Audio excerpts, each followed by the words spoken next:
Hello everyone.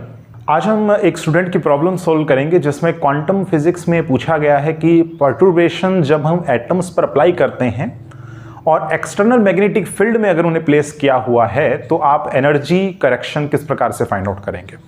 तो देखो, आज का ये जो कॉन्सेप्ट है इसमें आप कुछ चीज़ें जानने वाले हैं क्योंकि ये मिक्सचर रहेगा atomic physics plus quantum physics का। आप जानते हैं अगर एक्सटर्नल मैग्नेटिक फील्ड में किन्हीं एटम्स को प्लेस कर दिया जाए तो फिर हमारे पास जीमन इफेक्ट हो गया, इसके अलावा हमारे पास पश्चन बैक इफेक्ट है और लैम्ब शिफ्ट है ना। ये सब हमारे पास जो हम एटॉमिक फिजिक्स में स्टडी करते हैं वो फिनोमिना यहाँ पर आपको स्टडी करने होंगे बेसिकली, क्योंकि इनका ओरिजिन ही यहीं से है ना। तो इन चीज़ों के बारे में आज हम जानने वाले हैं। तो अज्यूम करते हैं सबसे पहले कि कोई एटम है जिसे आपने एक्सटर्नल मैग्नेटिक फील्ड, जो कि एक स्ट्रॉन्ग मैग्नेटिक फील्ड में पहले केस में अज्यूम कर लेता हूँ, ठीक है। फर्स्ट केस है स्ट्रॉन्ग मैग्नेटिक फील्ड जो है आपने इसमें प्लेस किया हुआ है एंड सपोज कीजिए मैग्नेटिक फील्ड है B इंटू जेड कैप, है ना। जेड कैप डायरेक्शन में हमारे पास जो है मैग्नेटिक फील्ड एक्ट कर रहा है।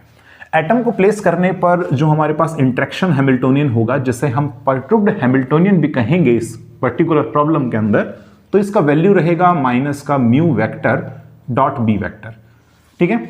ये मैग्नेटिक डायपोल मोमेंट है और ये इंटरेक्शन करेगा एक्सटर्नल मैग्नेटिक फील्ड के साथ। हम जानते हैं कि एटम के अंदर जो मैग्नेटिक डायपोल मोमेंट है ये दो टाइप से इंट्रोड्यूस होता है। एक होगा हमारे पास orbital motion of the electron, है ना, और एक हमारे पास जो स्पिन फैक्टर है, स्पिन मैग्नेटिक मोमेंट जो आता है ना, वो हमारे पास है। That means one is mu L vector and another one is mu S vector, ठीक है। जो म्यू एल वेक्टर का वैल्यू रहेगा that was minus G L, ठीक है, ई एच कट, ठीक है, अपॉन में, ठीक है। यहां पर या फिर ऐसा कर लो, आप बोहर मैग्नेटॉन की टर्म्स में एक्सप्रेस कर लो इसको, ठीक है। So G L mu B by H cut and then we have L vector, ये हमारे पास होता है, ठीक है। एंगुलर मोमेंटम वेक्टर है ये बोहर मैग्नेटॉन है, ई एच अपॉन 4 पाई एम। ये हमारे पास में ऑर्बिटल जी फैक्टर है जिसका वैल्यू 1 होता है, ठीक है। नेक्स्ट इसके बाद है, अच्छा, ये माइनस साइन इसलिए आया है क्योंकि एल वेक्टर और जो म्यू एल वेक्टर है मैग्नेटिक डाइपोल मोमेंट वेक्टर, इन दोनों की जो डायरेक्शन है वो अपोजिट होती है, ठीक है। Next is spin magnetic moment vector, ये होता है minus G S and then we have mu B and S vector by H cut, ठीक है। तो बेसिकली ये जो जी एल है ये 1 होगा, तो मैं इसको लिख सकता हूं minus of mu B L vector by H cut, okay. और ये जो जीएस होता है स्पिन जी फैक्टर, इसका वैल्यू ऑलमोस्ट 2 होता है, ठीक है। एक्सपेरिमेंटली जो फाइंड आउट किया गया है तो वो वैल्यू जो है हमारे पास में 2.000 समथिंग आती है, ठीक है। बट एग्जैक्ट 2 के इक्वल हम मान लेते हैं जब थ्योरेटिकल हम डिस्कशन करते हैं, ठीक है। सो माइनस का 2 mu B S vector by H cut, ये मेरे पास आ जाएगा, करेक्ट है। तो अब एक काम करेंगे, इसका वैल्यू हम यहां रखेंगे तो हमारे पास आएगा, देखो H dash is equal to, okay, H dash is equal to minus और ये सब प्लस हो जाएगा, प्लस का म्यू बी, ठीक है, by H cut and then we have L vector plus में 2s vector dot b vector, ठीक है। ये मेरे पास आया और यहां से मेरे पास आएगा mu B by H cut. Basically magnetic field z direction में है, तो आपने यहां पर जब डॉट प्रोडक्ट लेंगे तो s वेक्टर और l वेक्टर का भी z कंपोनेंट ही आपने कंसिडर करना है। और आपको पता है कि z कंपोनेंट जो है एंगुलर मोमेंटम, और चाहे वो हमारे पास ऑर्बिटल हो या स्पिन, वो क्वांटाइज्ड होता है ना, ml h कट या फिर ms h कट। तो हमारे लिए डील करना ज़्यादा आसान होगा। आप इसको लिख सकते हैं बेसिकली lz, ठीक है, and then we have plus में 2sz and then multiply with the b, ठीक है। ये मेरे पास आ जाएगा, करेक्ट है। तो ये मेरे पास आया है इंटरेक्शन हैमिल्टोनियन, जिसको हम परटुर्ब्ड हैमिल्टोनियन कहेंगे। और अब हम फर्स्ट ऑर्डर एनर्जी करेक्शन जो है इजीली फाइंड आउट कर सकते हैं, जिसका फॉर्मूला मेरे पास रहेगा फर्स्ट ऑर्डर करेक्शन का, ठीक है। So N L M L M S, ये आपने बेसिस सेट अज्यूम किया है, कंप्लीट सेट है आइगन स्टेट का, okay, of this particular problem. And then we have L Z plus में 2s z ऑफ b, ठीक है। और आल्सो ये mu B by H cut भी है, ठीक है। So mu B by H cut and then we have N L M L and M S, ये मेरे पास आएगा, करेक्ट है। तो इस स्टेट पर जब ये ऑपरेट होगा तो बेसिकली LZ जो है इस पर ऑपरेट होने पर आपको मिलेगा ml h कट, और sz जब ऑपरेट होगा तो हमें मिलेगा ms h कट। ठीक है, तो यहां से मेरे पास आ गया basically mu B b by h cut and then we have ml plus में 2ms। आपने देखा भी होगा ये फॉर्मूला, है ना। This is the energy correction, first order energy correction Paschim back effect में, जहां पर स्ट्रॉन्ग मैग्नेटिक फील्ड हम लोग अज्यूम करके चलते हैं, है ना। तो ये रिजल्ट हमें देखने को मिलता है। So ml plus 2ms are the total number of components, जिसमें हमारे जो स्टेट्स हैं वो हमारे पास में लेवल्स के अंदर ब्रेक होने वाले हैं। ठीक है, एग्जांपल के तौर पे जैसे मान लो हमारे पास 1s स्टेट है, तो 1s स्टेट में जो हमारे पास L का वैल्यू है इट इज इक्वल टू 0 और S का वैल्यू 2 पॉसिबल हो सकता है, क्योंकि हाइड्रोजन एटम है तो उसमें एक इलेक्ट्रॉन मौजूद है और इलेक्ट्रॉन जो है वो हमारे पास स्पिन अप भी हो सकता है, स्पिन डाउन भी। सो आप plus minus h cut by 2 जो है वो यूज कर सकते हैं। ठीक है, वैसे प्लस माइनस हाफ आएगा, बट जब ms लिखेंगे तो फिर मेरे पास आ जाएगा plus minus h cut by 2। अच्छा, एक चीज और है यहाँ पे, क्योंकि हाइड्रोजन एटम में प्रोटॉन और इलेक्ट्रॉन दोनों मौजूद होते हैं, यहां पर जो मैंने इंट्रोड्यूस किया है, ठीक है, स्पिन मैग्नेटिक मोमेंट को, वो इलेक्ट्रॉन के लिए इंट्रोड्यूस किया हुआ है, तभी मैंने जीएस का वैल्यू देखो 2 लिया है। प्रोटॉन के लिए मैंने कंसीडर नहीं किया, मतलब ये GSN है हमारे पास, ठीक ना, 2 होते हैं ना हमारे पास, GS जो है स्पिन फैक्टर, ये 2 होते हैं, GSN एंड GSP। ठीक है, तो ये थोड़ा सा आप जो है ना न्यूक्लियर फिजिक्स में स्टडी करते हैं न्यूट्रॉन प्रोटॉन, बट वो न्यूट्रॉन के केस में होगा। हम लोग जब अभी डील करेंगे हाइड्रोजन एटम के केस में, तो आप ऐसा समझ के चलिए कि उसमें प्रोटॉन और इलेक्ट्रॉन मौजूद है, बट प्रोटॉन के केस में मैं म्यू का वैल्यू यहां पर नेग्लेक्ट कर रहा हूं। ऐसा इसलिए क्योंकि प्रोटॉन का मास इलेक्ट्रॉन के मास से बहुत ज्यादा हैवी है ना, 1836 टाइम्स, है ना, 1836 time the mass of the electron, इतना होता है प्रोटॉन का मास। और ये जो बाहर मैग्नेटॉन है म्यू बी, इसका वैल्यू होगा, ठीक है, EH/4πm। तो जब आप प्रोटॉन के लिए इसे कैलकुलेट करेंगे ना म्यू पी, तो हमारे पास यहां पर आएगा MP। अब क्योंकि ये बहुत ज्यादा है ना इलेक्ट्रॉन के मुकाबले, तो डिनोमिनेटर पार्ट ज्यादा होने के कारण ये जो हमारे पास मैग्नेटिक मोमेंट आएगा ड्यू टू द प्रोटॉन, वो बहुत कम रहेगा। इसलिए हम इस चीज को यहां से नेग्लेक्ट करके चल लेते हैं। सिर्फ और सिर्फ मैंने इलेक्ट्रॉन का ही कंसिडर किया है। ठीक है, इस चीज को आप लोग ध्यान रखेंगे। हाँ, तो हम यहां पर कंसिडर कर रहे थे 1s स्टेट, जिसमें L का वैल्यू 0 है, S का वैल्यू प्लस माइनस हाफ, तो MS का वैल्यू हो जाएगा plus minus h cut by 2, है ना। तो ML 0 हो गया, यहां से डायरेक्टली आप देख सकते हैं। तो बेसिकली यहां से E1 मेरे पास आ जाएगा first order correction is equal to mu B b by h। ठीक है, एंड देन इसके बाद देखो ये 0 हो गया और यहां से मेरे पास आएगा प्लस माइनस 1। ठीक है, so plus minus 1 into h cut. ठीक है, यहां पर h कट है ना, okay, so plus minus mu B. तो 1s स्टेट जो है ना, वो हमारे पास 2 स्टेट्स में फर्दर स्प्लिट हो जाएगा when you place the atoms in the presence of strong external magnetic field. ठीक है, ध्यान रखिएगा, स्ट्रॉन्ग मैंने अज्यूम किया है यहां पे। ठीक है, 1 is minus mu B B, इसका एनर्जी इतना होगा, and next one has energy plus का म्यू बी बी। तो जो डिफरेंस है, energy difference, that is equal to 2 mu B B. Okay, तो ये थोड़ा पश्चिम बैक इफेक्ट में इसको स्टडी भी करते हैं। Now the second case is जब हमारे पास एक्सटर्नल मैग्नेटिक फील्ड, ठीक है, when the external magnetic field is weak. ठीक है, जब एक्सटर्नल मैग्नेटिक फील्ड बहुत ज्यादा वीक होगी, तो ये जो मैग्नेटिक फील्ड है ये इंटरेक्ट करेगी हमारे पास में J वेक्टर के साथ, which is total angular momentum. ठीक है, तो सिचुएशन क्या होगा हमारे पास कुछ इस टाइप से कि मैग्नेटिक फील्ड देखो Z डायरेक्शन में है, this is in the Z direction, okay, और इस डायरेक्शन में मैग्नेटिक फील्ड हमारे पास एक्ट कर रहा है, और जो J वेक्टर है angular momentum, it presses about this Z axis, वो इस प्रकार से प्रेसेस करता है। ओके, थोड़ा सा मैं इसका फिगर बना देता हूं। ओके, लार्मर प्रिसिशन उसको बोला जाता है, और ये जो L और S वेक्टर है ना, ये J वेक्टर के अबाउट प्रेसेस करते हैं। तो कुछ ऐसा सिचुएशन बनेगा। ठीक है,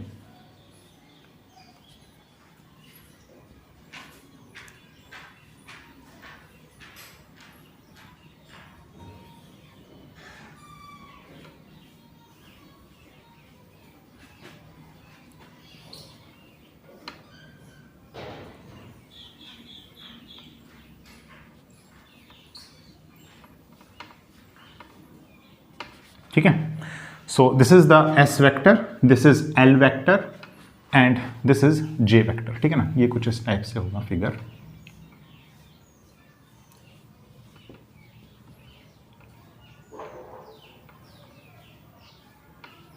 okay, and this is the J vector. और इस डायरेक्शन में हमारे पास मैग्नेटिक फील्ड है, external magnetic field which is B and Z cap. Okay, तो अभी अगर हम लोग प्रोजेक्शन डालेंगे, ठीक है, प्रोजेक्शन अगर हम यहाँ पर एस का डालें प्रोजेक्शन यहाँ पर, तो आपको एक रेंज देखने को मिल रही है प्रोजेक्शन ऑफ एस की, which is M S H cut values.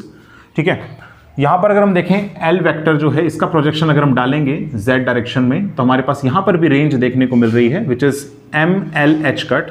ठीक है, लेकिन जब जे का आप लोग जो है यहाँ पर, ठीक है ना, जे जैसे इस डायरेक्शन में है ना हमारे पास में, ठीक है, ये सही से फिगर बना देते हैं एक मिनट, ये हमारे पास जे का हो गया।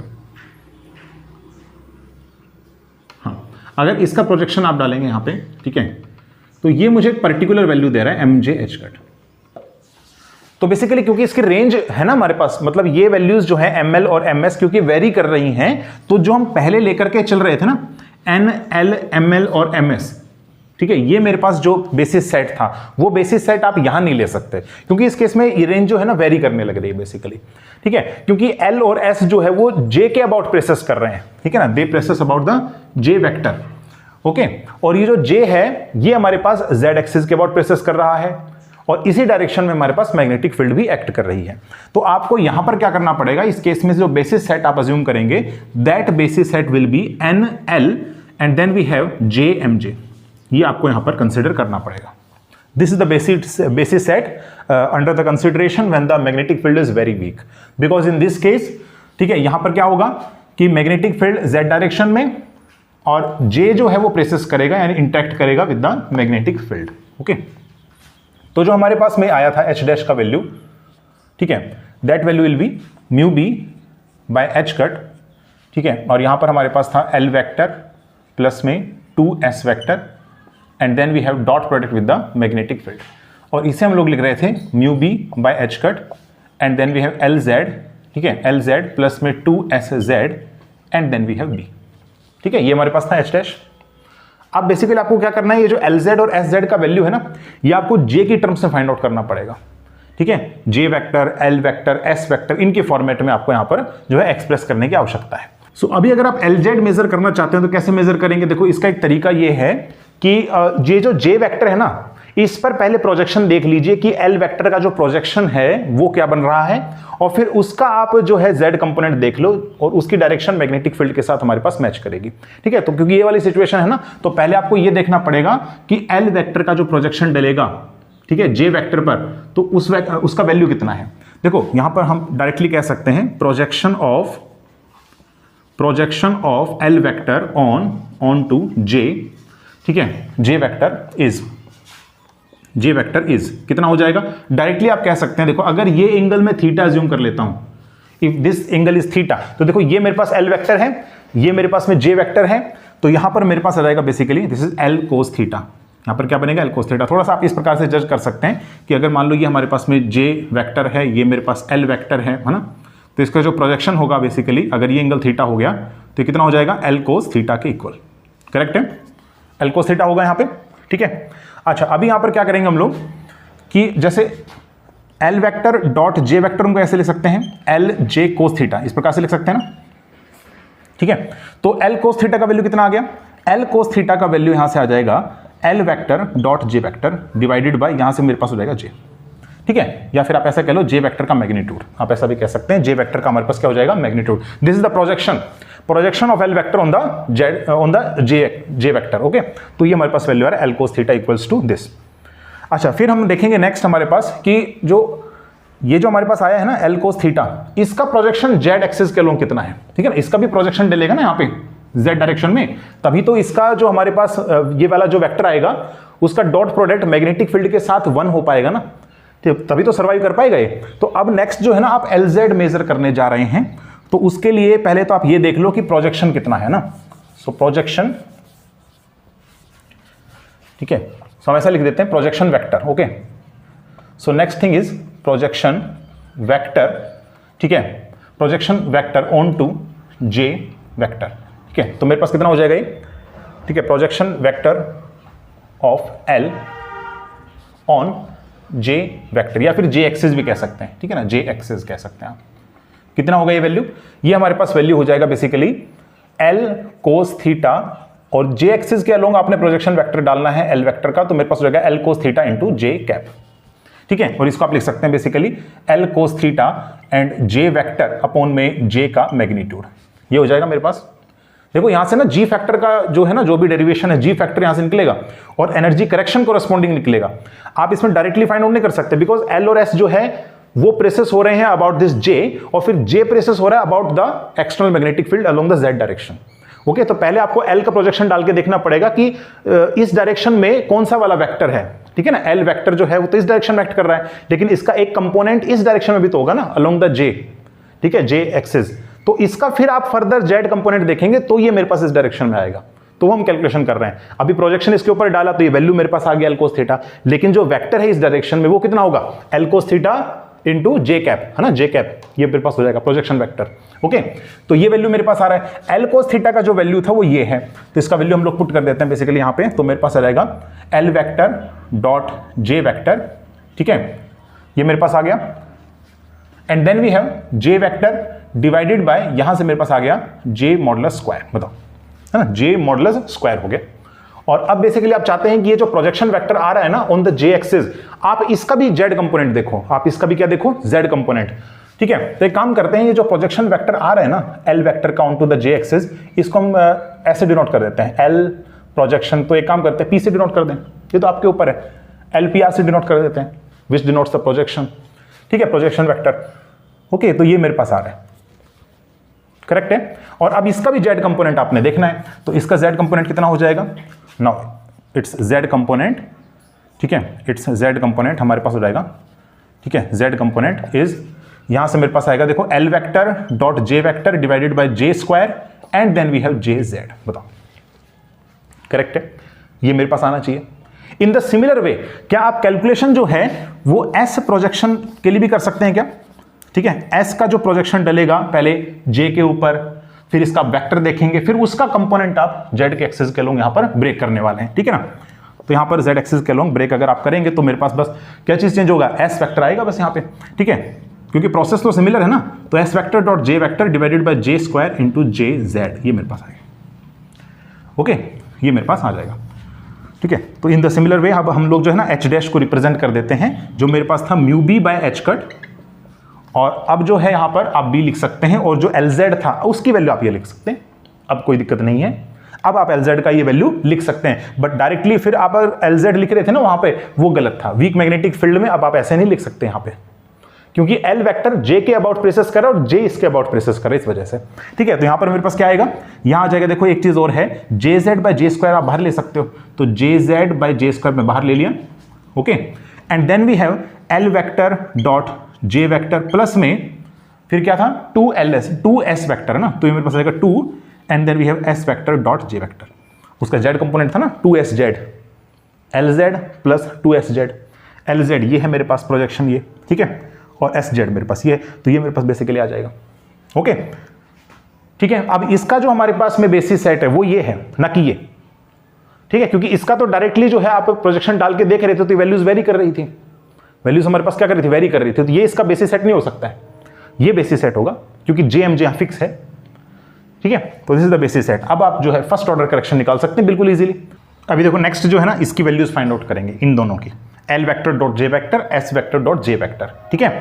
देखो यहां से अगर हम देखें तो J वेक्टर कितना होता है, L vector plus S vector, है ना। LS कपलिंग में हम लोगों ने स्टडी किया है कि J का जो मैक्सिमम वैल्यू जा सकता है वो इतना होगा, ठीक है ना। इसका मैग्नीट्यूड वाइज अगर हम देखें तो बेसिकली कितना होगा, J max is equal to L plus S and J minimum is equal to L minus S, ठीक है। तो अभी यहां पर क्या होगा कि अगर हम दोनों तरफ स्क्वायर कर दें तो मेरे पास क्या आएगा, J square is equal to L square plus S square plus में 2 L vector dot S vector, ठीक है। तो L vector dot S vector आपके पास आ रहा है 1/2 and then J square minus L square minus S square, correct है। अच्छा अभी देखें यहां पर नेक्स्ट हमारे पास होगा L vector dot J vector का वैल्यू कितना है। सो L वेक्टर हम वैसे कैसे रखते हैं, J वेक्टर को आप लिख सकते हैं L प्लस S, तो यहां पर आ जाएगा L प्लस S, ठीक है। यहां से मेरे पास आ गया L स्क्वायर एंड प्लस में L vector dot S vector, तो वैल्यू यहां से यहां पुट कर देते हैं, तो मेरे पास आएगा L स्क्वायर एंड प्लस में half of J square minus L square minus का S स्क्वायर, करेक्ट है। तो यहां से भी आप आगे सोल्व करेंगे तो मेरे पास आएगा देखो हाफ, ओके, तो L square minus half L square which is plus का एल स्क्वायर बाय 2 है ना, तो हाफ मैंने पहली बार ले लिया है, तो J square plus L square and minus S square बनेगा। ठीक है, नेक्स्ट बात करते हैं S vector dot J vector की। तो S vector dot J vector मेरे पास आ जाएगा S vector same and this is L plus S. ठीक है, तो यहां से मेरे पास आएगा S vector dot L vector जो कि हमारे पास गिवन है half of J square minus L square minus S square and plus में एस स्क्वायर। तो ये वैल्यू मेरे पास आ रही है half of J square minus L square and plus में एस स्क्वायर। करेक्ट है, ये मेरे पास आएगा। अब ये दोनों वैल्यूज हम यहां रख देते हैं। ठीक है, now this implies that H dash का वैल्यू मेरे पास आ गया mu B B by H cut. ठीक है, and then we have J Z by J square, और यहां से मेरे पास आएगा बेसिकली, ठीक है, आप इसका वैल्यूज रखो तो J square by 2 plus L square by 2 minus का एस स्क्वायर बाय 2। ठीक है, और इसको 2 से मल्टीप्लाई करना है तो मेरे पास आएगा प्लस में J square minus L square plus का एस स्क्वायर। बताओ करेक्ट है। ये ऐसा हम इसलिए लिख रहे हैं क्योंकि जब आप फर्स्ट ऑर्डर करेक्शन निकालेंगे ना एनर्जी में, तो आपको एक्सपेक्टेशन वैल्यू होता है ना। देखो फर्स्ट ऑर्डर एनर्जी क्या होता है, first order energy means expectation value, जिसको हम ऐसे डिनोट करते हैं ना एच डैश एन एन। ठीक है, तो हमारे पास ये एक्सपेक्टेशन वैल्यू तो है एक तरीके से। तो एक्सपेक्टेशन वैल्यू आप इजीली निकाल सकते हैं इनका एवरेज वैल्यू। ठीक है ना, इनका आप इजीली देख सकते हैं। जैसे जे स्क्वायर का वैल्यू होता है जे ऑफ जे प्लस 1 है ना, जब ये एक्ट करता है बेसिस सेट पर जब आइगन स्टेट पर जब ये एक्ट करेगा, जो कि हमारे पास N L J M J है, तो मेरे पास ये क्या प्रोवाइड करेगा, this provides me J of J plus 1 h cut square. ठीक है, तो आप इजीली लिख सकते हो बेसिकली, इसलिए हम इसको रिप्रेजेंट कर रहे हैं। ठीक है, आगे देखते हैं क्योंकि कुछ टर्म्स ऐड सब्ट्रैक्ट हो रहे हैं यहाँ पे। So mu B B by H cut and then we have J Z by J square, और यहां से देखो मेरे पास आएगा 3j square by 2, okay, 3j square by 2 and then we have minus का एल स्क्वायर बाय 2, ओके। अच्छा, फिर इसके बाद आएगा हमारे पास में प्लस का एस स्क्वायर बाय 2। बताओ करेक्ट है। ठीक है, ये आएगा ना, देख लो एक बार, यहां से आ जाएगा मेरे पास में, हाँ बिल्कुल ये आएगा। ठीक है, अभी देखो यहां पर जो है ना, नेक्स्ट हम लोग क्या करेंगे, डायरेक्टली हम फाइंड आउट कर लेते हैं कि हमारे पास में फर्स्ट ऑर्डर करेक्शन कितना आएगा। तो ये मेरे पास हो जाएगा N L J M J. ठीक है, एंड ठीक है, ये मेरे पास आ गया एंड देन वी हैव यहां से मेरे पास है H dash and N L J M J, ये मेरे पास आएगा।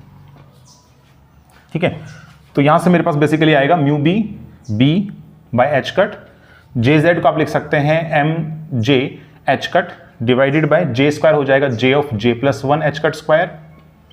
ठीक है, एंड इसके बाद मेरे पास होगा 3/2, ओके, एंड फिर इसके बाद है जे स्क्वायर, तो आप इसको लिखेंगे J of J plus 1 h cut square minus 1/2 L of L plus 1 h cut square and plus में S of S plus 1/2 h cut square. ठीक है, और यहां से देखो ये जितने भी एच कट है ना, ये सारे के सारे कैंसिल आउट हो रहे हैं। यहां पर तो कॉमन लेने पे H cut square cancel out हो जाएगा और ये एच कट इस एच कट से कैंसिल आउट हो रहा है। ठीक है, तो इसको आप बेसिकली लिख सकते हैं, देखो mu B B M J और डिवाइडेड बाय 2 जो है ना, ये मैंने बाहर ले लिया है।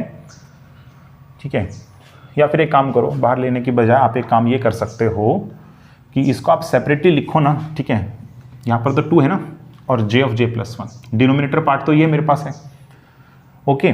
और यहाँ पर आप ऐसा लिख सकते हो, देखो 2j ऑफ जे प्लस 1 और प्लस में J of J plus 1 minus L of L plus 1 and plus S of S plus 1, आप ये लिख सकते हैं। बताओ, और अब ये फैक्टर डिवाइड करेंगे ना तो 1 बन जाएगा, तो आप इसको लिख सकते हैं mu B B M J and then we have 1 plus में, ठीक है, 1 प्लस में J of J plus 1 minus L of L plus 1 plus S of S plus 1 and divided by 2j of J plus 1, और ये इसको हम लोग बोलते हैं जी फैक्टर। ठीक है, टोटल जी फैक्टर जी जे से इसको डिनोट करते हैं। तो मेरे पास में एनर्जी करेक्शन आ गया है, this would be mu B B M J and G J, ये मेरे पास वैल्यू है। ठीक है, तो जो मेरे पास पहले लेवल्स मिल रहे थे ना, अब इतना हमारे पास जो है ना ऐड सब्ट्रैक्ट होगा एनर्जी लेवल्स में, डिपेंडिंग कि हमारे पास एम जे का क्या वैल्यू है, पॉजिटिव भी हो सकता है नेगेटिव भी हो सकता है। तो उसके हिसाब से आपको एनर्जी लेवल्स में शिफ्ट देखने को मिल रहा है under the presence of weak magnetic field. और ध्यान रखिएगा, अब तक मैंने जितना भी आपको डेरिवेशन सब कुछ करवाया है ना, इसके अंदर कहीं पर भी मैंने स्पिन ऑर्बिट इंटरेक्शन हैमिल्टोनियन नहीं लिया। हालांकि स्पिन ऑर्बिट इंटरेक्शन जो है वो आपका यहाँ पर वैलिडेट है जब आप इंटरमीडिएट फील्ड्स की बात कर रहे होते हैं या फिर स्ट्रॉन्ग मैग्नेटिक फील्ड। ठीक है, तो आप ये ध्यान रखेंगे इस केस में कि जब हम इंटरमीडिएट मैग्नेटिक फील्ड लेंगे तो हमारे पास एक एडिशनल टर्म और आएगा, यानी कि पर्टुर्बेशन एक हैमिल्टोनियन एक और आएगा मेरे पास, perturb Hamiltonian, which is h dash is equal to L vector dot S vector. ठीक है, और डिवाइडेड बाय R क्यूब, ये इसका मतलब फंक्शन होता है जिस पर डिपेंड करता है, वो हम इसको बारे में बात करेंगे। तो उसके कोरोस्पोंडिंग क्या आएगा फर्स्ट ऑर्डर एनर्जी करेक्शन, तो वो भी हम लोग कैलकुलेट कर लेते हैं। हालांकि वीक मैग्नेटिक फील्ड के लिए मैंने आपको यहां पर बता दिया। ठीक है, यहां से जीमन इफेक्ट था, जीमन शिफ्ट हमें ये देखने को मिलेगा। ओके, जीमन शिफ्ट मुझे यहां पर देखने को मिल रहा है depending on the values of mj। Strong magnetic field में किस पर डिपेंड कर रहा था, ml प्लस 2ms पर डिपेंड कर रहा था, और वो इफेक्ट का नाम क्या था, पश्चन बैक इफेक्ट। ठीक है, तो ये मैच कर रहे हैं, थोड़ा थोड़ा आप देखेंगे तो क्वांटम फिजिक्स और हमारे पास एटॉमिक फिजिक्स। तो नेक्स्ट देखो एक चीज और है, जीमन इफेक्ट या जीमन शिफ्ट के बारे में आपको नहीं पता है तो मैंने फुल लेक्चर अपलोड किया है ट्रिक्स के साथ, आप इस चैनल के प्लेलिस्ट में जाकर के, ठीक है, एटॉमिक एंड मॉलिक्यूलर फिजिक्स के, वहां जाकर के आप चेकआउट कर सकते हैं उसको। तो लास्ट पार्ट हम लोग करते हैं अब, which is the intermediate magnetic fields. For intermediate magnetic fields आपके पास जो टर्म है, ठीक है, h डैश जो मैंने अभी लिख रखा था ना, mu B by H of L plus 2ms, ये तो आ ही आएगा। ठीक है, मैग्नेटिक फील्ड का इफेक्ट तो देखो आपको देखने को मिले ही मिलेगा, प्लस में एक और आपको इंटरेक्शन हैमिल्टोनियन देखने को मिलेगा, which is due to the spin orbit coupling. Spin orbit coupling की वजह से हमारे पास HSO से इसको डिनोट करते हैं, तो आप डैश लगा दीजिए क्योंकि पर्टुर्ब्ड हैमिल्टोनियन है इस वजह से। ठीक है, SO मींस है स्पिन ऑर्बिट कपलिंग हैमिल्टोनियन। ठीक है, इसका वैल्यू कितना होता है ध्यान रखेंगे, ये तो मैंने आपको करवा ही दिया है, तो ये तो हमारे पास ऐड रही रहेगा, साथ में अब ये वैल्यू मुझे निकालना है बेसिकली। तो देखो स्पिन ऑर्बिट कपलिंग जो इंटरेक्शन हैमिल्टोनियन होता है, इसका वैल्यू है f of r and L vector dot S vector, जहां ये f ऑफ r जो है ना, इसकी डिपेंडेंसी देखो r पर है, किस प्रकार से, it is actually inversely proportional to r cube होता है। L vector dot S vector same चल रहा है। तो अब इसमें अगर आप एनर्जी करेक्शन निकालेंगे आएगा ESO, ठीक है, of 1 is equal to average value होता है, ये तो डायरेक्टली आप एवरेज वैल्यू ले सकते हैं, सो 1 बाय r क्यूब का average value, okay, and then multiply with the average value of L vector dot S vector. ठीक है, सो देखो L vector dot S vector अभी मैंने थोड़ी देर पहले फाइंड आउट करवाया था, इसका value J is equal to L plus S vector होता है, तो यहां से आएगा स्क्वायर करने पर J square is equal to L square plus S square, okay, plus में 2L vector dot S vector. ठीक है, तो L vector dot S vector का वैल्यू मेरे पास हो गया J square minus L square minus S square by 2। ठीक है, तो देखो इसका एवरेज वैल्यू आप लेंगे तो मेरे पास आएगा 1/2 and then we have J of J plus 1 minus L of L plus 1 minus S of S plus 1 and h cut square divided by 1 by r cube. अब देखो 1 बाय r क्यूब का expectation value, अब ये आपको थोड़ा सा याद रखना पड़ेगा, है ना, क्वांटम मैकेनिक्स में आता है, जेटली वाली बुक में दिया रहेगा, आप देख सकते हैं उसको, 1 by r square, 1 by r cube, r square, इन सब की एक्सपेक्टेशन वैल्यूज आपको हाइड्रोजन एटम के लिए पता रहना चाहिए। ठीक है, तो मैं बता देता हूं, यहां पर जो जनरल फॉर्मूला होता है which is n of l plus half L plus 1, ठीक है, यहां पर n क्यूब आएगा और यहां पर हो जाएगा a नोट क्यूब, ये वैल्यू आपके पास होता है। तो बस आपने क्या करना है, ये वैल्यू जो है इसकी वजह से आया है, ठीक है, तो अच्छा साथ में h कट स्क्वायर, ठीक है, तो दोनों की वजह से हो गया एक तरीके से हम कहें, है ना, this is the total net first order correction to this term, okay, ये मेरे पास आ रहा है। अब यहां पर जो है ना, आप एक चीज का डिस्क्रिपेंसी देखिए, इस टर्म में एक चीज की डिस्क्रिपेंसी है कि ऐसे स्टेट के लिए अगर आप देखेंगे, कैलकुलेट करेंगे, तो ऐसे स्टेट के लिए आपको पता है L का वैल्यू कितना होता है, 0 होता है। तो अगर हम L इज इक्वल टू 0 रखें तो देखो यहां पर क्या बना मेरे पास में, J, है ना, J और S बराबर हो जाएंगे ना, अगर L इक्वल टू 0 हो गया तो J is equal to L plus S होता है, या फिर L माइनस S भी हो सकता है, ठीक है, लेकिन जब L ही 0 हो गया तो J का वैल्यू कितना हो जाएगा, S के इक्वल। अब देखो ये J और ये S इक्वल है और ये 0 है, तो ये टर्म कितना हो गया, न्यूमरेटर पार्ट में 0 हो गया। डिनोमिनेटर में अगर मैं देखूं तो ये L आ रखा है, L के साथ मल्टीप्लाइड है ये सारी चीजें, तो L ही जब 0 हो गया तो 0/0 विच इज इनडिटरमिनेट फॉर्म।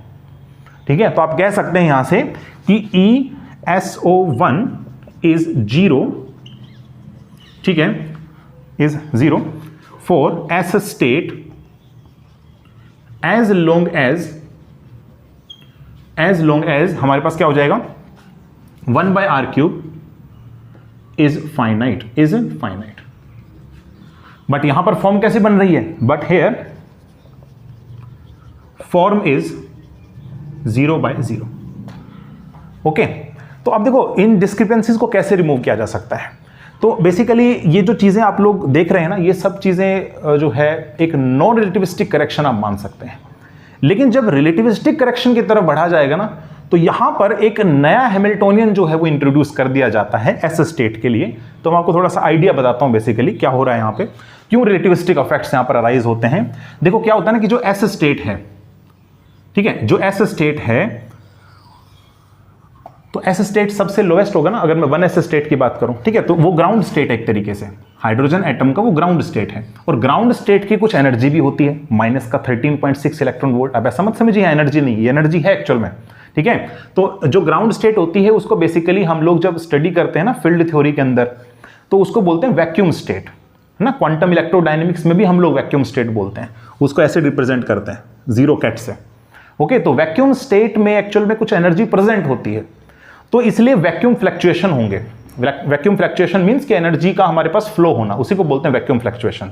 और वैक्यूम फ्लक्चुएशन के दौरान होता क्या है कि वर्चुअल फोटॉन्स जो है ना वो हमारे पास बनते हैं, ठीक है ना। वर्चुअल फोटॉन्स हमारे पास बनते हैं, खत्म होते हैं, बनते हैं, खत्म होते हैं, ऐसा होता है। तो वर्चुअल फोटॉन्स एक्चुअल में क्या होंगे कि जो हाइड्रोजन एटम के जो इलेक्ट्रॉन्स है ना, ठीक है, एक इलेक्ट्रॉन मौजूद है ना उसमें, तो अगर वो इलेक्ट्रॉन रिवॉल्व कर रहा है around the nucleus of hydrogen atom, तो उस मूविंग इलेक्ट्रॉन के साथ ये वर्चुअल फोटॉन्स इंटरेक्ट करते हैं, ठीक है। और अगर ये इंटरेक्ट करेंगे तो इफेक्ट कैसा होगा, रिलेटिविस्टिक कि नॉन रिलेटिविस्टिक, रिलेटिविस्टिक होगा ना। तो आप रिलेटिविस्टिक इफेक्ट को यहां पर कंसिडर करें। तो रिलेटिविस्टिक इफेक्ट को कंसिडर किया गया था यहां पर डार्विन के द्वारा, ठीक है ना। इसने जो डिराक इक्वेशन आती है ना क्वांटम मैकेनिक्स में, डिराक इक्वेशन जो कि रिलेटिविस्टिक क्वांटम मैकेनिक्स में आप लोग स्टडी करते हैं, उस इक्वेशन से इन्होंने अपना जो है एक डार्विन हैमिल्टोनियन टर्म जो है वो दिया था, ठीक है। सो डार्विन हैमिल्टोनियन टर्म से जब आप एनर्जी करेक्शन निकालते हैं तो वो काफी ज्यादा इंपॉर्टेंट बन जाता है, ठीक है। डार्विन हैमिल्टोनियन से जो एनर्जी करेक्शन आएगा फर्स्ट ऑर्डर, वो डायरेक्टली प्रोपोर्शनल आता है हमारे पास साई जीरो मोड का स्क्वायर। ये जो जीरो है ना, इसका मीनिंग ये हो गया r इक्वल्स टू 0 पर वेव फंक्शन कैलकुलेट किया गया है। ये एक्चुअल में इसलिए आता है क्योंकि डार्विन हैमिल्टोनियन टर्म के अंदर प्रेजेंट होता है डायरेक्ट डेल्टा फंक्शन, ठीक है, डेल ऑफ r प्रेजेंट होता है हमारे पास बेसिकली, इस वजह से यहां पर साई ऑफ 0 आया है। और मॉडुलस स्क्वायर का मीनिंग क्या हो गया, प्रोबेबिलिटी बता रहा है, मुझे प्रोबेबिलिटी बता रहा है। ओके, तो आप एक बात समझिए इस चीज को कि r इक्वल्स टू 0 पर जो वेव फंक्शन है वो सभी के सभी 0 होते हैं एक्सेप्ट एक के, कौन, जिसके लिए l का वैल्यू 0 होता है, ठीक है। तो काफी इंपॉर्टेंट बात है, मैं लिख देता हूं, ठीक है। एज वी नो, ठीक है, एज वी नो, ठीक है, एज वी नो क्या चीज कि हमारे पास में साई ऑफ 0, ठीक है, is non zero only for l is equal to 0 state at r equals to 0। ये आपने ध्यान रखना है। बाकी सभी केसेस में, ठीक है, अदरवाइज का मीनिंग क्या हो गया, यानी कि l does not equal to 0 के बारे में बात कर रहे हैं, उस केस में टर्म 0 हो जाएगा, यानी हमें क्या मिल जाएगा, ed ऑफ 1 का वैल्यू 0 मिल जाएगा। यानी इसका वैल्यू नॉन जीरो किस में मिल रहा है, सिर्फ और सिर्फ s स्टेट के लिए मिल रहा है।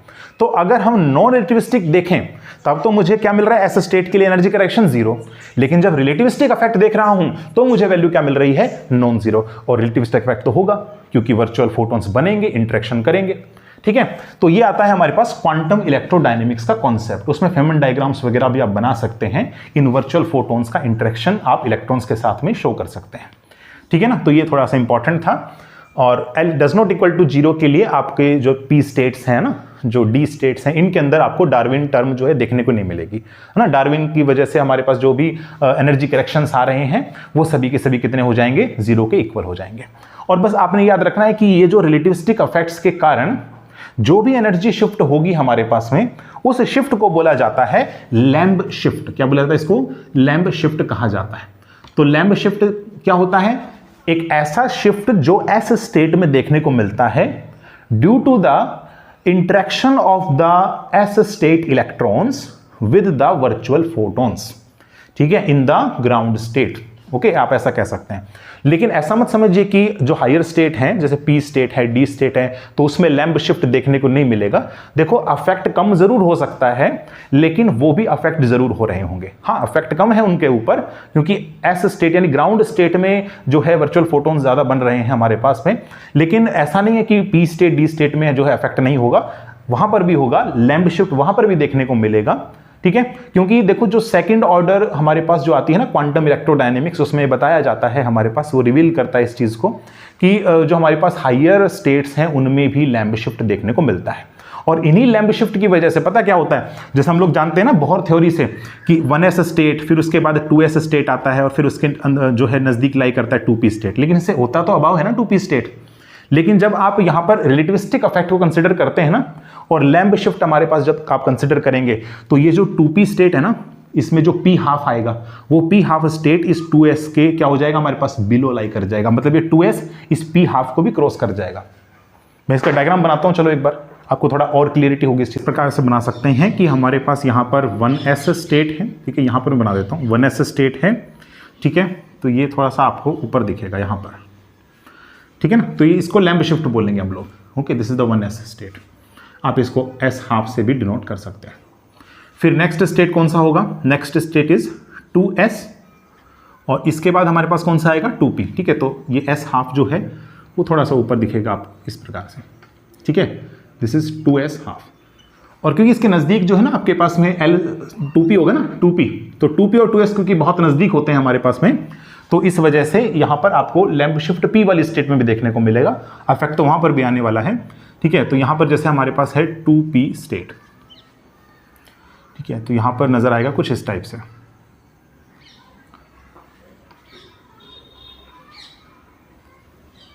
इस टाइप से आएगा।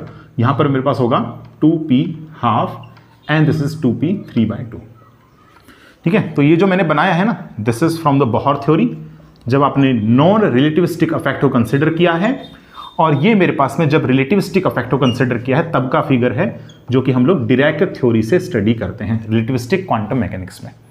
ओके, और ये जो आप शिफ्ट देख रहे हैं ना, ठीक है, लेवल्स के अंदर, इसी को बोला जाता है लैम्ब शिफ्ट, ठीक है। तो लैम्ब शिफ्ट फिनोमिना के कारण ही हम ऐसा भी कह सकते हैं कि जो 2s हाफ जो हमारे पास लेवल है, वो क्या हो गया हमारे पास 2p हाफ से भी अबाउ चला जाता है ना। जब नॉन रिलेटिविस्टिक क्वांटम मैकेनिक्स को आप लोग स्टडी कर रहे होंगे, तो उस टाइम पर तो हमारे पास ये नीचे होगा, यहाँ पर भी आप देख सकते हैं नीचे, ठीक है, लेकिन रिलेटिविस्टिक इफेक्ट के कारण हमारे पास ये ऊपर भी जा सकता है।